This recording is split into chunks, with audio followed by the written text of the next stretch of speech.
¿Qué tal, gente? Bienvenidos a mi canal. Yo soy Carolina Dardi y hago coaching en abuso narcisista, y este es un espacio de psicoeducación para conocer las psicodinámicas, porque siempre hay dos miembros en una relación que se generan en las relaciones tóxicas y suceden muchas veces, terminan en tragedias, en tragedias que empiezan con insultos, con descalificaciones, con no responder, con no sentarse a dialogar. Lamentablemente en muchos casos es lo que vemos en los medios de comunicación, lo que sucede a menudo en muertes, producto de la violencia esta que no empieza verbal, psicológica, emocional y termina siendo física, y bueno, así empieza todo. Bueno, hoy voy a tratar el tema de Johnny Depp y Amber Heard. Este juicio se está suscitando en el estado de Virginia, está aconteciendo ahí desde el 11 de abril. Yo no quise hablar antes porque no tenía todavía un contexto sobre el caso, me tuve que interiorizar mucho. También dejé que Johnny Depp hablara. Primero lo interrogó su abogado, o sea, estaba todo bien, era toda una víctima, y ahora lo está interrogando el abogado de Amber Heard. Y lo está confrontando con determinadas pruebas en donde sí, él también fue agresivo verbalmente, cometió violencia psicológica, violencia emocional sobre ella. Entonces, no es santo, pero tampoco, hasta lo que se ve hasta ahora, no me parece que se lleve el 100% de la responsabilidad. Ella ha sido más agresiva que él, pero él tampoco se movió de la relación antes. Y todo esto tiene una explicación psicológica. Acá no estoy hablando de juicios de valor, de moral. Estoy hablando de por qué una persona se queda dentro de un vínculo traumático de este tipo, cómo se genera todo esto y a qué fuerzas psíquicas esto responde. Para comenzar, voy a hablar de algo que es vital, que se llama el PDM. El PDM es el Manual de Psicodiagnósticos Dinámicos. Es la tendencia que toma el 611, que el 611 es el compilado de enfermedades internacionales que maneja la Organización Mundial de la Salud. Y el PDM habla que en los trastornos de la personalidad se tienen muchos pensamientos psicóticos, pero a la vez los pacientes están muy parados en la realidad como para ser calificados como personas que estén dentro del espectro psicótico. El espectro psicótico sería el esquizofrénico, que bueno, sería la psicosis más típica. Con esto lo que quiero decir que una persona con trastorno de la personalidad, ya sea cual sea, son 12 los trastornos de la personalidad, no solamente son 3, 4, narcisista, borderline, psicópata, no, hay muchos más. Que estas personas parecen muy normales, muy ancladas en la realidad, pero sin embargo dentro de su mundo interno tienen un volcán en erupción. Y este volcán en erupción más precisamente se activa en las relaciones de pareja. Pueden ser re buenos compañeros, re buenos amigos, re buenos trabajadores, muy buenos profesionales, pero en las relaciones de pareja es un mundo aparte. Se detonan y se activan porque hay mecanismos intrapsíquicos de ambos que hacen que esta lava empiece a calentarse. El año pasado yo nomás hablé de una autora, de una psicóloga, una autora muy reconocida, muy buena en el ámbito de las relaciones de pareja, que en la dinámica está narcisista y borderline, la autora se llama Joan Lacar, y justamente ella explica todo este drama que está sucediendo en el juicio. Pero lo explicó muchos años antes, no es que lo explica ahora y yo lo tomo, no, lo explicó mucho antes y yo lo expliqué en mi canal. Algo que lo primero que me llama la atención de este caso es que por qué ellos han elegido que sea el juicio en vivo e indirecto y emitido por YouTube a todo el mundo. Creo que ambos, al ser actores, necesitan mostrarle al mundo: yo no soy el malo. Pero en realidad se está mostrando ambos como malos aquí. Uno más malo que el otro, pero ambos malos, en fin. Además, hay un concepto que se maneja en todos los canales de abuso narcisista, que es el suplemento narcisista. Y justamente esto es la búsqueda de estas personas con trastornos de la personalidad que buscan las reacciones de los demás, las reacciones en las personas, y de esto se nutren.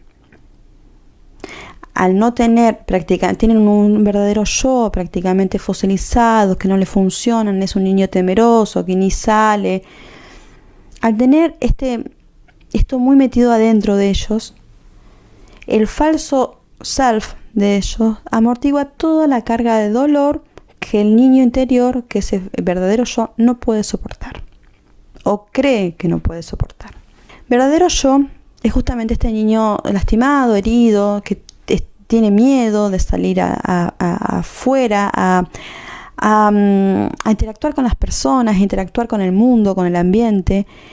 Y este niño es continuamente vendido, entregado y sacrificado por este Dios grandioso que es el falso self del narcisista. Por eso es que noto que se están sacrificando, lastimando horriblemente a ese verdadero yo de ellos con tal de conseguir esas reacciones del público para mostrarnos: yo no soy malo. Sí, nosotros decimos, sí, a mí me parece más malo aquel, a mí me parece más mala ella, a mí me parece menos malo él, pero también él dijo tal cosa. Podemos opinar, pero ¿eso a ellos le da realmente sentido de valor interno? Absolutamente no. Somos decorado. Esto habla de una falta de límites personales de los dos, patológicamente increíble. Pero posible, porque en este canal yo hablo sobre trastornos de la personalidad y mis seguidores saben que esto sucede. ¿Cómo ha comenzado esta relación? Bueno, ¿cómo comenzó? Comenzó con un tremendo love bombing en donde ella se presenta como una madre suficiente hacia él. Él describe de que ella le sacaba hasta los zapatos cuando él llegaba, y si él se atendía solo cuando al llegar ella se enojaba porque ¿cómo que no te dejaste atender por mí? O sea, ella se presentaba como imprescindible y se lo imponía a él. Como si él fuese un niño que no se pudiese atender, que no se pudiese abastecer al mismo. Lo estaba infantilizando. Este es un proceso que se llama de love bombing y es un proceso en donde hacen las personas manipuladoras, sobre todo narcisistas, en donde se presentan como esa madre suficiente, que no tuvo este ser humano lastimado y que viene a redimir esa infancia que no tuviste. Y además también él relata que ella también compartía los gustos musicales de él. No él los de ella, sino ella los de él.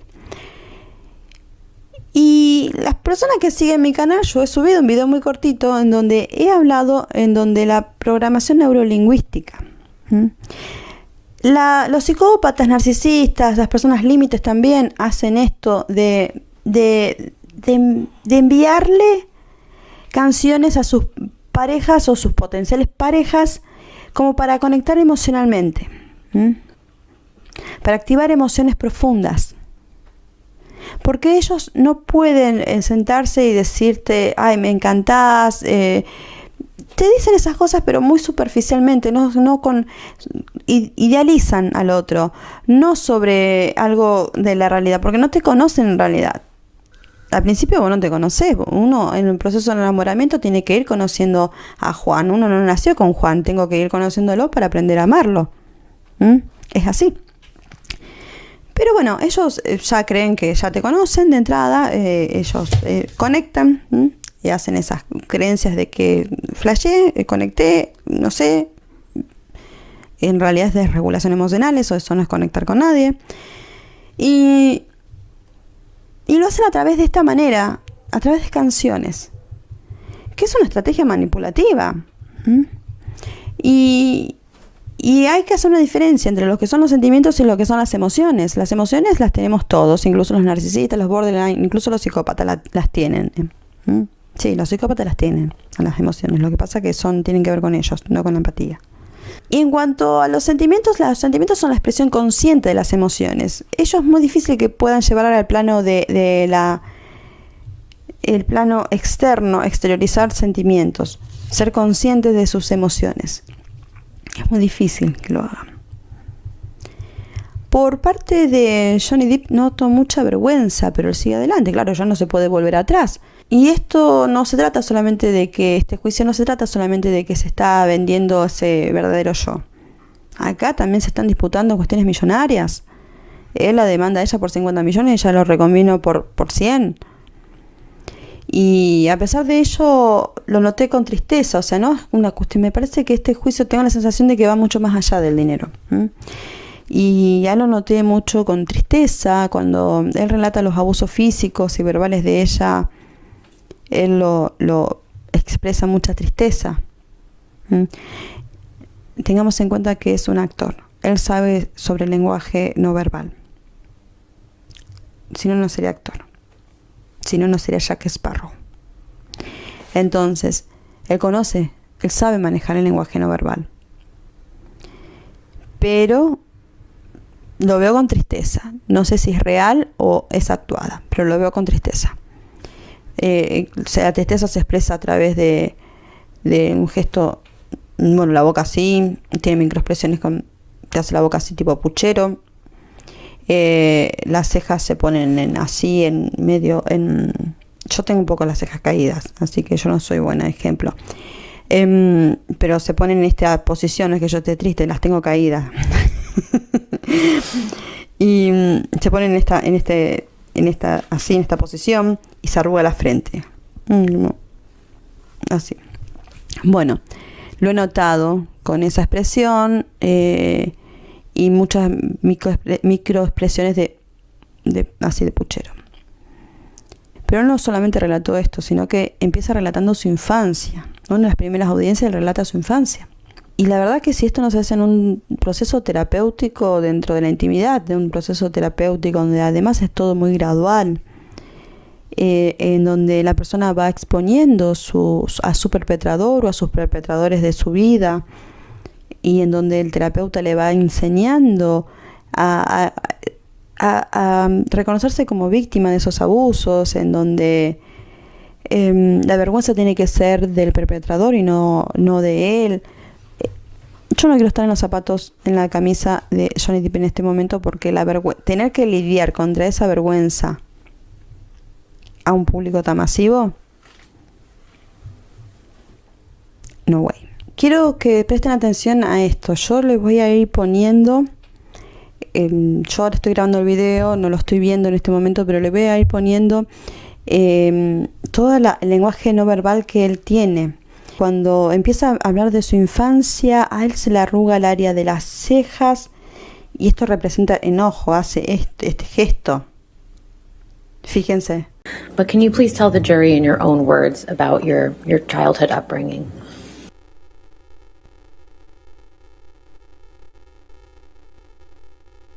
Luego mira hacia abajo a la izquierda.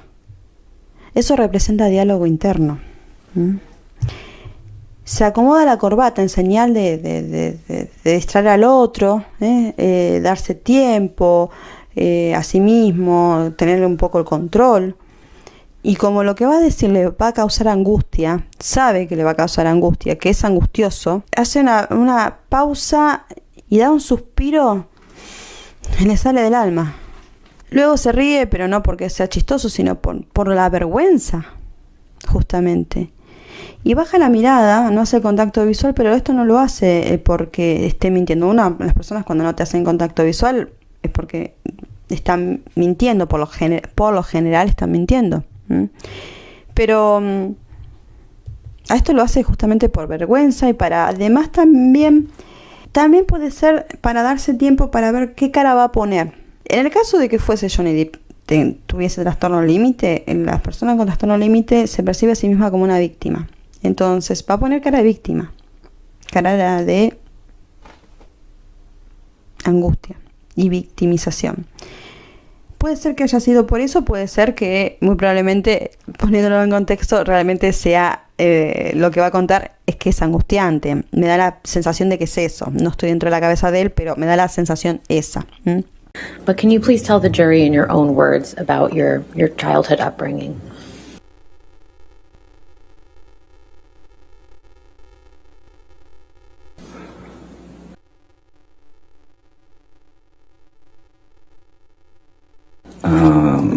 I had a very interesting childhood, one that I thought was normal until a certain age. Cuando dice, pensé que mi infancia había sido normal hasta determinado momento, vuelve la mirada hacia abajo y a la izquierda.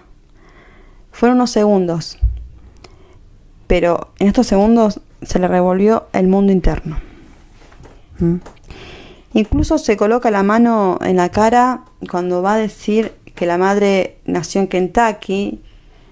Esto representa que la persona, cuando uno se pone la mano en la cara, quiere decir que la persona miente o que está nerviosa. Yo muchas veces me pongo en mis videos la mano en la cara, pero no es que miento, sino que me da ansiedad las cosas que tengo que decir, porque es psicología de verdad y sé que va a causar conflicto en las personas. A veces voy a tener reacciones adversas, comentarios muy, muy, muy feos, que me bardean un montón. Pero es lo que dicen los manuales de psicología de verdad, lo que dicen los autores que hacen investigaciones profundas sobre los trastornos de la personalidad. No son opiniones personales mías, ni vivencias mías, gracias a Dios. El lenguaje corporal siempre hay que contextualizarlo para poder identificar si hay una incongruencia comunicacional, como para poder decir esta persona está mintiendo y su lenguaje no verbal lo está delatando. Tenés que ponerlo en contexto también. Es muy importante el contexto. Así que en este momento, cuando él se pone la mano en la cara, es una expresión de ansiedad, no una expresión de que está mintiendo sobre su infancia. Es un juicio, está siendo expuesto y está exponiendo una infancia triste, en donde incluso se está exponiendo como vulnerable. Y hay personas que van a empatizar con él y jamás le harían daño o abusarse de sus vulnerabilidades, pero otras personas sí, como son los narcisistas, como son los psicópatas. Entonces, no está sacado de contexto de que él tenga miedo de exponer y le causa ansiedad por este futuro. La ansiedad es miedo al futuro. Le causa ansiedad exponer esta infancia. Que la madre, una de las primeras cosas que dice de la madre es que ella tenía fuego en los pies y que nunca se podía quedar en un mismo lugar y que él y sus hermanos eran siempre los nuevos en el lugar que fueran. Y esto no era una experiencia precisamente placentera, sino que ahí en su cara se va moviendo entre la tristeza, el miedo y el enojo en esos momentos. La tristeza, bueno, las cejas así. El miedo levanta así los ojos, así. Es una microexpresión que él hace. Cuando se va moviendo frame to frame, o sea, cuadro a cuadro. Y el enojo es esto. Así. El lenguaje no verbal es la expresión inconsciente que nos da nuestro cuerpo, la reacción inconsciente de nuestro cuerpo. No la podemos manejar excepto que seamos actores. Como Johnny Depp y Amber Heard. Aunque tengo mis dudas de que ella sea actriz, nunca la vi actuar. Él habla de que su madre era impredecible, ya sea en cómo y cuándo iba a reaccionar violentamente, o quién de él, de sus hermanos o él, iba a ser objeto de los inminentes malos tratos físicos o psíquicos, y también le hacía bullying a él y a los hermanos. Esto hace que esa madre no sea justamente una base segura, no representa una base segura para el desarrollo de ningún niño. Se supone que la madre es fuente de protección, es fuente de cuidados, y la persona que debía de cuidar a ese niño, que fue Johnny Depp, era la persona más amenazante de su vida. Esto genera en el niño que tenga un apego desorganizado, no sabe si acercarse o alejarse de su cuidador, porque su cuidador no sabe si lo va a cuidar o lo va a maltratar, si lo va a destrozar, no sabe qué va a hacer. Entonces no sabe si se aleja, o sea, si se aleja o se acerca. Y esto genera un apego desorganizado que se va a ver después en la vida adulta. Esto genera ansiedad, muchísima ansiedad, porque se tiene incertidumbre absoluta de lo que va a pasar en el futuro inmediato, o sea, en el mañana, no en el mañana, mañana. Hoy estoy grabando, hoy es lunes, mañana, martes, no se sabe lo que va a suceder. En un rato no se sabe qué va a suceder. Entonces esto genera una ansiedad tremenda por miedo a este futuro inmediato que es tan incierto con una madre así. Además, crea inconstancia de objeto. Este chiquito se va a pegar a cualquier adulto con tal de que lo cuiden. Hay inconstancia de objeto. Esto crea este problema. Y que después esto se va a representar en el futuro, en la vida adulta, con un montón de relaciones inestables. Relaciones de corta duración. Si ustedes van a Wikipedia y buscan Johnny Depp, ¿cuántas parejas tuvo? Un montón. Parejas oficiales, entre ellas incluso Kate Moss. Sí, la modelo está con algunos problemitas. Y también estuvo en pareja con Winona Ryder, la cleptómana. Personas que tenían problemas también. Bueno, vamos a ver. Él dice que solo podía aprender a observar y predecir cuándo le iba a ligar. Y que por lo general siempre era él quien la ligaba. Y esto es algo que se conoce como el síndrome del chivo expiatorio.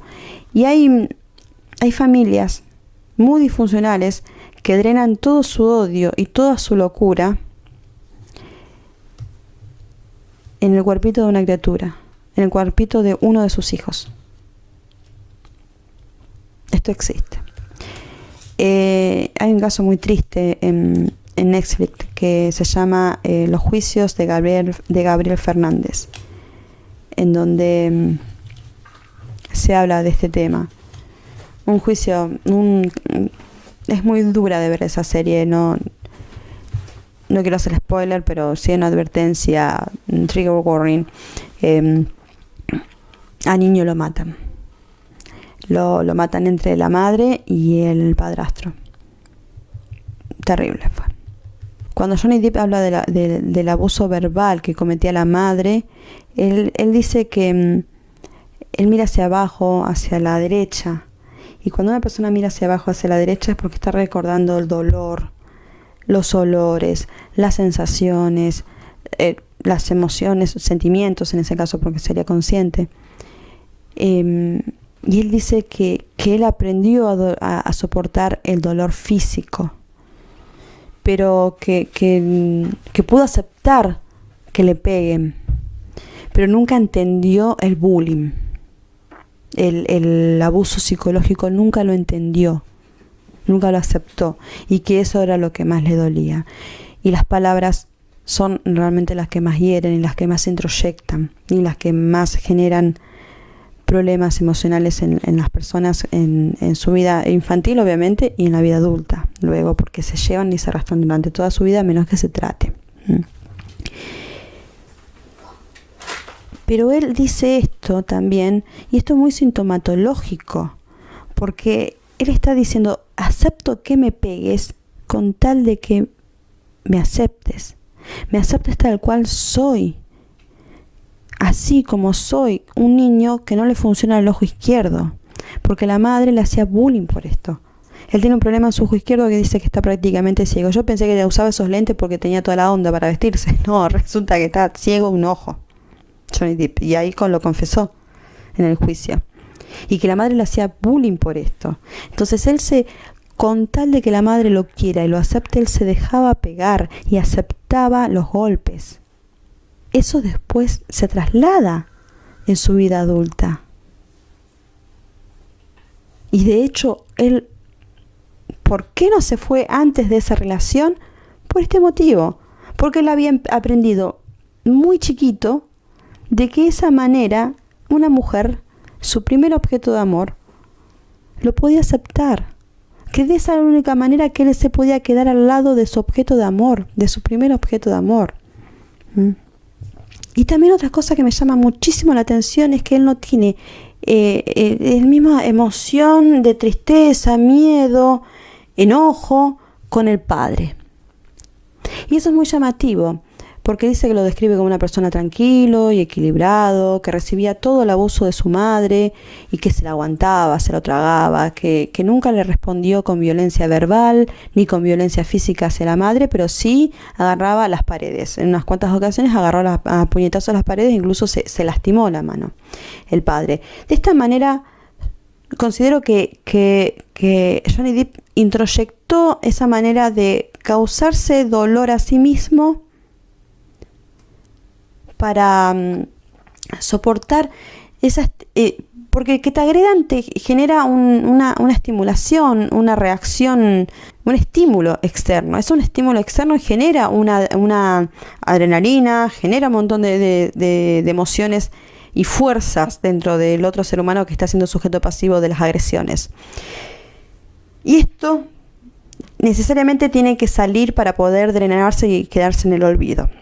Y el padre no lo hacía a esto ni insultando, ni divorciándose, ni agrediendo a la ex esposa. No digo que está bien agredir o insultar, sino que tampoco está bien lo que él hacía de agarrar la pared a puñetazos al punto de lastimarse a sí mismo, porque se termina haciendo daño a sí mismo, no da una respuesta asertiva, la otra persona sigue abusando de él, o sea, no está dándole un corte a la situación, no está haciendo contacto cero de la situación, de la situación, no de la persona, de la situación, no se está alejando del conflicto. Y esto de que él tenga este padre, que Johnny Depp tenga este padre idealizado también, es interesante desde el punto de vista de Kohut. Kohut habla del ideal del yo, que representa a este padre idealizado a través de lo que él llama el imago parental. Es una idea de él muy interesante, que habla de esto, que representa a ese padre idealizado justamente. Porque él luego incluso cuenta que el padre le ha dado tremenda paliza con un cinto blanco, de una marca, incluso un nombre ahí, por orden de la madre. Y el padre era tan pasivo, era tan obediente a la madre, que le dio la paliza con el cinto por orden de la madre. Y el padre ni sabía ni por qué le estaba pegando, pero se la dio porque la orden se la dio la mujer. También cuenta que el padre le dio un puñetazo importante cuando él tenía alrededor de unos 15 años, o un poquito antes, no recuerdo exactamente qué edad tenía, pero era adolescente. El padre le había pedido que saque la basura o que sacara al perro, no lo recuerda bien en ese momento. Y él dijo no, entonces el padre lo golpeó. Y después, otra de las cosas, cuando el padre se separa de la madre, se va solo, se lleva sus cosas. Y Johnny Depp ya tenía 15 años cuando ellos se separan. ¿Qué pasa? El padre se salvó a sí mismo. Entonces él fue la figura pasiva del abuso que recibió Johnny Depp. Hay dos polos de poder en una casa, o debería de haber dos polos de poder en un hogar para con los niños. Y este hombre era invisible, o sea, se comía todo el abuso, se lo aguantaba. Y todo esto fue aprendido e introyectado por Johnny Depp, de aguantarse. Con tal de que me quieran, yo me aguanto los golpes. Con la falsa creencia de que eso era el amor. Y así va creciendo el ser humano. Así va internalizándose la violencia. Así va naturalizándose. Y este padre no es ningún santo. Pero tampoco es necesario que él lo vea. Lo saludable no sería verlo como un ángel ni como un demonio, sino como la persona que es, con los conflictos internos que tal vez que él tenga. No es ni malo ni bueno, no es ni ángel ni demonio, sino que pudo haber hecho algo más, rescatar a esos hijos. Tenía que haber sido la figura de rescate, si no, no se hubiese fijado un trauma. El trauma se fija y se crea el trastorno porque no hay una figura de rescate. Si hay en la vida, a cualquier ser humano le pueden pasar cosas horribles, pero si vos tenés contexto en donde te acompañan, en donde te validan la experiencia y lo que vos sentís, no se genera ningún trastorno, no se genera ningún trauma. El problema está cuando no hay una figura de rescate. El padre pudo y no lo hizo. Y esto justamente de no señalar al padre justamente como la figura pasiva del abuso que él recibía. Él no lo indica de esta manera, no lo señala, porque hay un tipo de defensa que en inglés se llama fawn, que es el apegarse al perpetrador.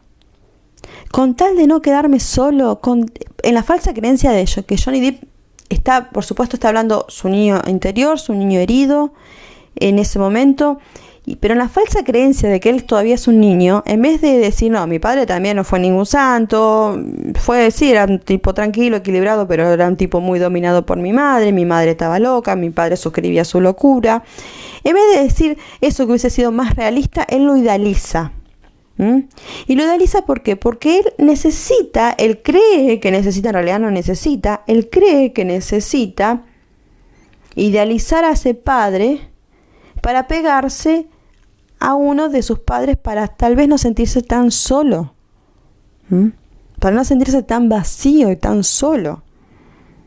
Bueno, gente, los dejo, les mando un beso grande y bueno, así se aprende a analizar las situaciones, las dinámicas estas de violencia doméstica, por qué las personas se quedan en estos vínculos traumáticos, cuáles son las fuerzas psíquicas que los atan y bueno, está todo en la mente. Nos vemos pronto, hasta luego, bye bye.